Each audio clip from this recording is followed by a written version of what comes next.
Bill Whittle, Yes. don't you can't start with a yawn. That's not acceptable. It's my show. I can start it on if I want to. Because Oh, now actually, you got my us all topic going. is yawn. My topic is kind of yawn inspiring. I'll probably catch some hell for this, but I don't care. So, the Space Launch System cleared the pad in the dark of night, and I think the Beautiful first thing they ought to do is rename Project Artemis into Project Pyrrhus, right? After famous King Pyrrhus of Epirus, who won a victory over the Romans that cost him so badly. He said, "One more victory like this, and we'll all be lost." Yeah. Now to be clear, Bill, because nobody has heard of the Space Launch System, can you just give a one-sentence description of what you're talking about? Because nobody's paying attention to this. Okay, the definition of a boat is a hole in the water surrounded by wood into which one pours money. And There you in the case of the Space Launch System, it's the same thing, except it's a cylinder in Florida into which one pours money and then sets it on fire. It's a gigantic quarry of fossilized idea into which one pours money and sets it on fire. Yeah. So King Pyrrhus, of course, is the person who gave us the idea of a Pyrrhic victory, a victory that hurts you so bad that it's tantamount to a defeat. So I watched this thing lift off, and there's just so many sensations that I had. The first one that just kept ringing in my head like somebody's banging me on the head watching this thing go was I said, "This is so 20th century." Yeah. This is just so 20th century. And you've got the guy doing it, and SOS has cleared the pad. We rise again together, something like that, right? Oh wow, that's really good. You guys must have spent $200 million just on that alone. So off it goes. You get this close up. It's dark of night, of course, and cloudy, so you don't ever get to see the thing. Frankly, I would have thought that given the amount of time that this thing is late, you might want to shoot it off at a point where you could actually see it. That's what I would have done unless it's the only launch window available to One the of moon. my colleagues said they wanted to make sure that it would work, so they didn't want to do it when most people would be watching TV. Well, there you go. Yeah. So you see the bottom of the booster, and now you have HD cameras. You didn't back when the shuttle was flying. you get nothing. So now I got a good look at these things that we're about to throw away now, and off it goes, and then the solid rocket boosters ignite. And when those things lit up, I just said to myself, I don't like solid rocket boosters. I never liked solid rocket boosters. They're dangerous and once you start them, it's like a bottle rocket. Once you light that thing, it's not stopping. There's just nothing you can do. And so you got this, and you got the orange foam taken off, and all of the rest of this recipe. Yeah, it looked like it was rusty. Well, it looked like it was designed from shuttle parts, which it was. Precisely what it is. The best part is they took the so shuttle's reusable engines and made them disposable. Right. We've had that conversation, which is beyond imagination. Now, the good news is, of course, they're going to be building new ones. And the new ones, I think, are going to cost, is it $10 million? No, $25 million? I don't remember. No, it's some number. It's some number that you can build 80 Raptors for. Yeah. Right. It's really, for one engine. So I'm watching all this stuff going up into the sky and all this other stuff. And it's, the whole thing. I mean, it may sound extremely trivial to you, but to a guy who would have been like a really great voice of mission control and all that other stuff, it's not. For just as a series of small examples, right? First of all, the graphics of the thing in space, they look like they were done in 1992. I mean, it's just appallingly bad, just awful, Dated, awful. And when I say little things, it's like when you watch the SpaceX launch, right? You've got this arc, and this arc is moving, and here's a little cursor, a little carrot, and as the arc comes along, it's like here's main engine ignition, right? Ooh, and then it creeps along, and then here comes here comes the SRB the boosters detachment, right? NASA had the same kind of a line with dots, but it wasn't moving. No. It was like checkpoint here, checkpoint here. How much longer to the checkpoint? Nobody knows. They couldn't figure out how to do the graphics, right? And then this woman comes on, and she gave a speech that was about as rousing as the speech you would expect at on Casual Friday when you exceeded your sales projections by 1.5%. This is your day. No one could take it away from you. Golf clap. And we were talking on the other on Steve's segment on this Right Angle session about Twitter and Musk saying extraordinary performance will now be the minimum passing grade. And I'm looking at these people in mission control, and I'm saying I can see on their faces, right? You can tell, even though this thing has cleared the pad, I didn't see a enthusiastic face in there. I saw some relief. Meanwhile, I saw there's some like a roaring tired crowd over at Starship City or whatever they call it in Texas when they launch another of their many dozens of satellite launches. because it's again, we talked about this on Steve's Twitter segment, because, and as Scott mentioned, employee satisfaction consists primarily of feeling like you're making a difference. And the reason I'm so down on SLS is not even because of the cost of the SLS, and it's not even because of the way the system was run. It's crystal clear to me that 3 years ago, Elon Musk said he would be making a translunar flight in 2022. And it's 2022's pretty much run out. And the reason he hadn't done it is not because he wasn't ready. The reason he hadn't done it was because the FAA and then NASA grounded his space program for 18 months. And the reason they grounded his space program for 18 months was to protect their $5 billion boondoggle, right? If it turns out that somebody is running ahead and winning the race, then the only thing you can do if you're NASA or Bezos for that matter is throw some chains on that guy to slow him down so that your inferior, lackluster, poorly managed program has a chance against Jesse Owens, who's just leaving you in the dust, right? So that's why I'm so against SLS. Well, and you're right on the production values of this thing, because I noticed a couple things about this, and I'm no space genius like you guys, but I'm watching this and I'm thinking, first of all, I've watched dozens of launches and I know where you can stick a camera. For some reason, NASA was not. know where Boeing can stick a camera. Was not able to stick a camera anywhere but on the ground or something. And I felt like the announcer was going, okay, listen, you're going to have to take my word for it. Things are going real good up there in the dark clouds. and then if you're watching SpaceX, you hear mission control audio. All of it. And then there's an announcer who will note, like explain sometimes things that mission control said, or say, hey, coming up, we're going to MECO, which is main engine cutoff, and that means that this happens, or whatever. The max Q, maximum dynamic pressure on the vehicle, and all this kind of stuff. You hear the real call, so you feel like you're really there. NASA, for some reason, chose to have their announcer listening to mission control and then telling us what was said, but we couldn't hear it. You know why they didn't run it live from? You know why you didn't hear the actual flight controllers? Because when they passed through max Q, the reason they didn't broadcast what was actually being said was the guy would say, and we're past max Q, and then you'd hear the guy go, it made it through max Q? Are you serious, Max Q? Are you serious? And this is a difference. Holy crap! A government contractor like I just Boeing lost $50 and a fast-moving company like SpaceX. SpaceX iterates. The Falcons they're launching now are not the same as the Falcons Falcon 9s they were originally launching.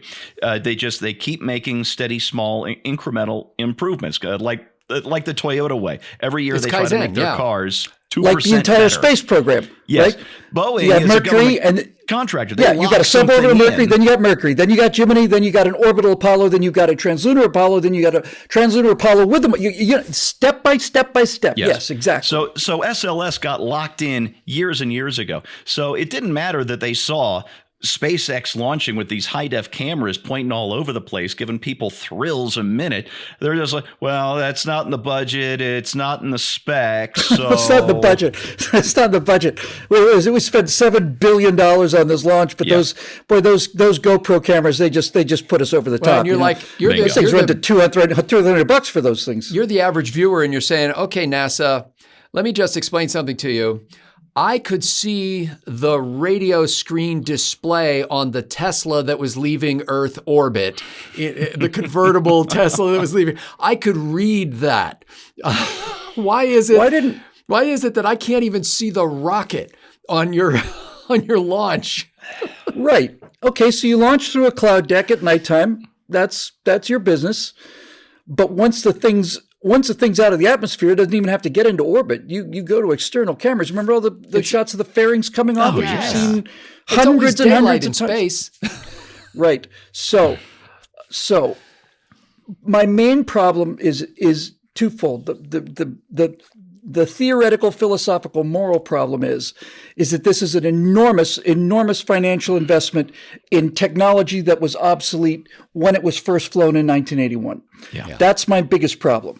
It costs a fortune and it doesn't work. And even if it does work, it doesn't work nearly as well as anything new. And the fact is they're not doing anything new. That's what NASA's supposed to be about. That's what spaceflight's about. Let's push the envelope. No, let's not push the envelope. Let's collapse the envelope. Let's put some extra cardboard in the envelope so that nothing in the envelope gets damaged. I mean, this is the most visual illustration of the old phrase reinventing the wheel. I mean, this is like literally NASA's mission now is to do what they did 50 years ago. Yes, which was nothing. Which was to follow John Glenn's orbital path around the Earth. This what is we did 60 years ago. Artemis 1 is Apollo 8, but without any people. Yeah.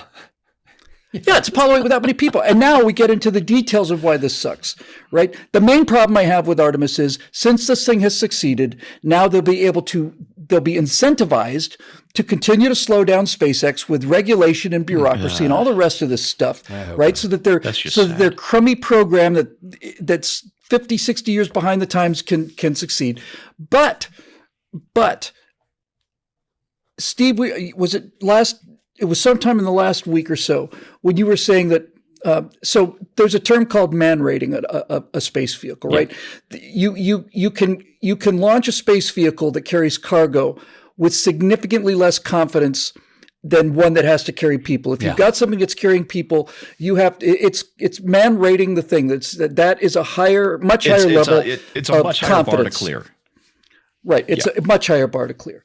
And you were saying, well, Musk didn't go to the trouble of man rating Falcon Heavy. And the reason he didn't have to man rate Falcon Heavy was because by the time Falcon Heavy was launched, he had its replacement test flying. Yeah. He didn't get 10 years of Falcon Heavy and say, now maybe it's time to move on. No, by the time this thing was ready to go, he was already on the next one. And so the question now becomes, if you just look at SLS as it's designed, forget about the fact that you're throwing away reusable engines, right? What will it take to man rate that booster? They decided they're going to do a translunar mission. Okay. It doesn't mean anything. Is the booster man rated? Is the capsule man rated? No. If you really were serious about this being a space program and not a standing army for taxpayers to keep government officials employed, the first thing you would do is if you were really smart, is you'd buy a bunch of Falcon 9s and you'd put your capsule on it and see if the damn capsule was man rateable, right? Yeah. So what they're basically saying is we're going to throw long and go all the way around the moon. But it's not like you can just take the next mission and put guys on this thing. Yeah. The amount of work you have to do from this point forward should have been done before you do this translunar mission. So everything about it is bass backwards. Everything about it is all about publicity and all about, it's like, you know what it's like, honestly? Watching NASA now is like watching season 33 of The Simpsons. That's what it feels like to me. It really does. It's like I used to love it so much. It's like watching a terminal patient or a wounded animal that's been gut shot with an arrow or something just limping through the bushes. Will somebody please put this thing down? Please, so I don't have to watch this anymore. The culture has changed so much now that I think there are going to be new standards. For example, NASA will actually fly humans in spacecraft at some point just to make sure that they're safe for dogs or monkeys. And I'm not even sure you can say translunar anymore. Is it coming back? Oh, good point. Good point. Yeah. No, absolutely. Yeah. And if I understand Artemis 3, which is supposed to be the first. It was originally a lunar mission, but then political pressure forced them to rename it a translunar mission. My mistake. So the computers, by the way, don't work the same because they're non-binary. But anyway, go ahead. Well, that's there you go. NASA, because see, it's a laughing stock. because nobody else could get their act together. NASA chose SpaceX for the manned portion of Artemis, the landing portion of Artemis 3, which is when we're supposed to send a crew of 4 into lunar orbit and then send 2 people to the lunar surface, and they're supposed to stay there for a week or longer. So this is going to be, a much longer stay than we've had before, and a much more comfortable stay too. These are larger, much more modern vehicles. Assuming the fuel pumps work. Assuming, yes. Well, if I understand the way they're going to do this correctly, if I understand correctly the way they're going to do this, because Starship is not man-rated. In fact, Starship hasn't had even an orbital flight yet, but it is going to be the landing vehicle. Musk is going to put a Starship into Earth orbit, refuel it in Earth orbit from another Starship that he'd previously launched.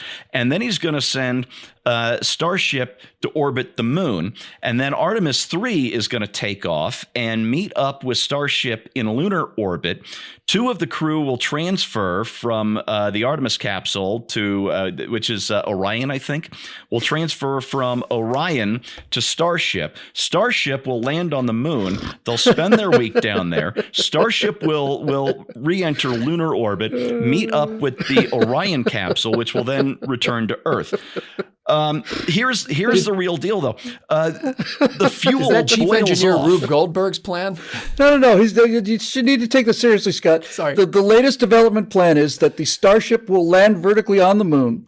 The nose cone of the Starship will open. A large arm will come out. It will pick up the Artemis lander from the top of the Starship, reach over and place it down on the lunar surface. And then after the 2 weeks go by, then the arm will come back down again, pick up the lander, put it inside the Starship, nose cone will close, and they'll fly safely back to Earth. Mission accomplished. So, here's where it really gets tricky, though.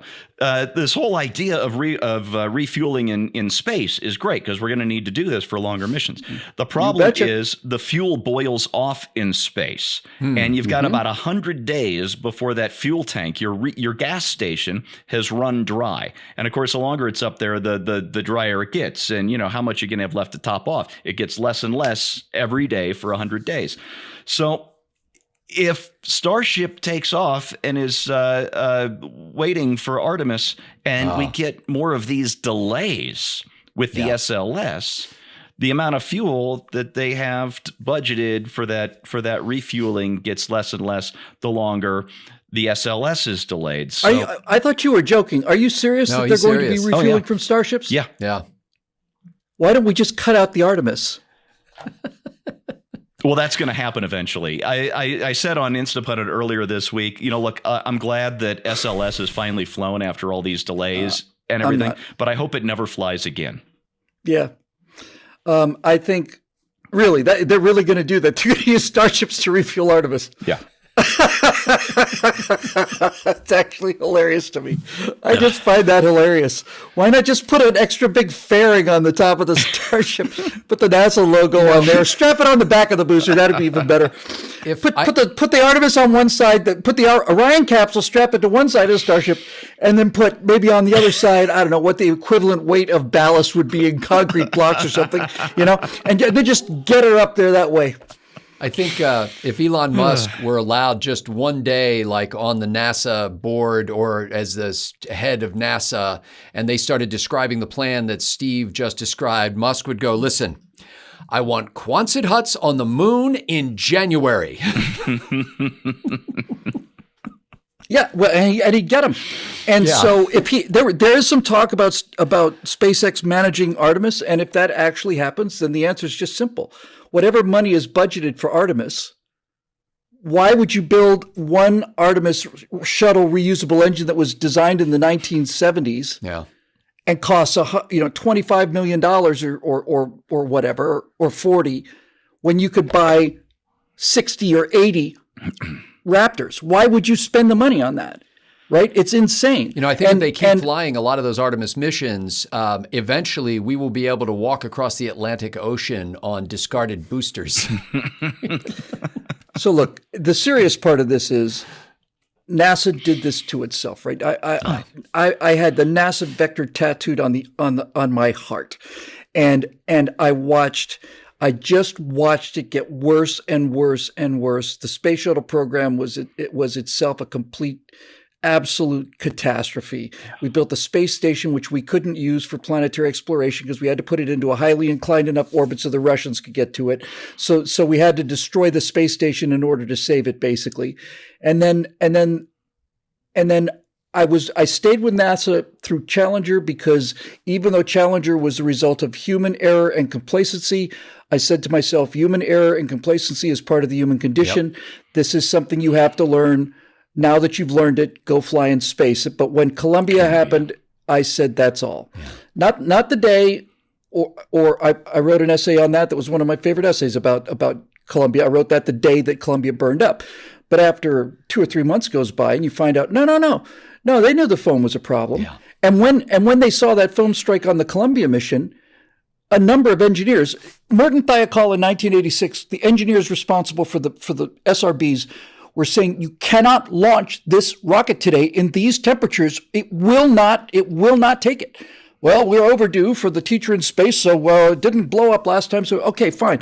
So now you have the Columbia disaster where this foam comes off, a huge piece of foam, shatters on the leading edge of the wing, and there are flight controllers who are begging this flight director, I forget her name now, begging her, you please, whatever you do, please call the Air Force and get them to image the leading edge of this thing. We've got technology that's easy. It's not even hard. And prep another shuttle to get up there and rescue these people. Or at least try, right? Try. And she said pretty much verbatim, I'm not going to ask them to image the thing, right? Wow. This is, I'm the flight director. I'm not going to ask them to image it. If the thing is fatally damaged, then there's nothing we can do about it. Okay. That's it. I'm out. I'm done. Because she didn't want to break the bad news to the astronauts, or what? Well, she didn't. She just plain refused, and nobody knows why. But there's a great line. And the reason it's a great line is it's a true line in the right stuff. When John Glenn is flying his orbital flight, he's supposed to do 7 orbits, and after the first or second orbit, they get an indicator light saying that his heat shield is loose. Bop, bop, bop, bop, bop, bop. And they're having the conversation with the rocket engineers. And they're, well, there's no reason to tell them. It's not going to make any difference one way or another. And Alan Shepard said, this man is a pilot. You advise him of the condition of his aircraft. That's right. Right? Yeah. And it's like, damn right. Okay. So this attitude, when I found out the details of Columbia and how Columbia went, I just said, I'm done with this agency. I'm done with them. It's not what it used to be. It's like I said, it's like if you're a huge Simpsons fan from seasons 3 to 10 or 11, and now you watch season 35 and it's just painful. It just hurts. And that's why I haven't watched The Simpsons in 25 years, because I loved them so much. Yeah. Back when they were The Simpsons. Well, we do have the next Starship launch to look forward to, and that will be TV worth watching, TV worth paying for, as we used to say on public TV. So we can't stream that one live if we can work it out. Yeah, and so, I mean, I don't know if everybody who's watching us now is as much of a geek about this, but I try not to miss a single SpaceX launch. I don't get to see them live most of the time because of the time of when I work, but I always kind of I see the video from afterward, and I scroll across until I see the fire, and then I back up a couple of seconds. Yeah, exactly. Last thing I'll say on this, and I'll close it out. There was footage of one of the last Starship tests before the government came in to slow SpaceX down enough for their boondoggle to have its day in the sun. And it was either the last Starship flight or the second to last Starship flight, but there's a view from below this thing, telephoto view, and this thing is just coming down, straight down like this, and it's all reflective, and then this thing kicks in like this, and you see the rocket, and I said, that cannot be real. I know, it looks so fake. They've overdone the computer graphics. It cannot be real. Anyway, when Mechazilla first catches a rocket in flight and just goes, then we'll be like, I can't we don't have wait to wait 100 days.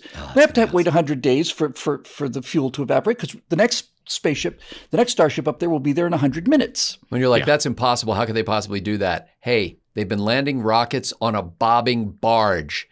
and For hitting years. within a couple of feet of the X in the middle of the thing. Yeah. They can do it. They can do it. They Damn sure right as they hell can.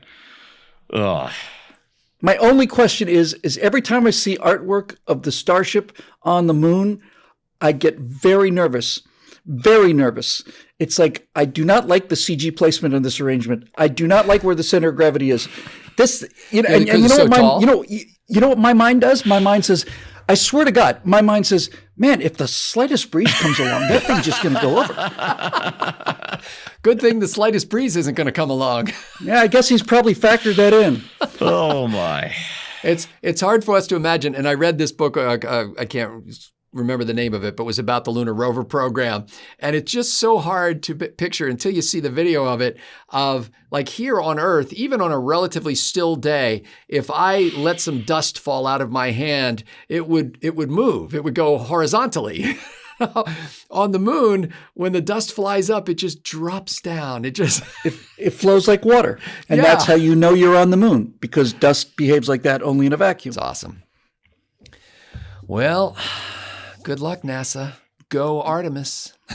Go Pyrus. Project Pyrus.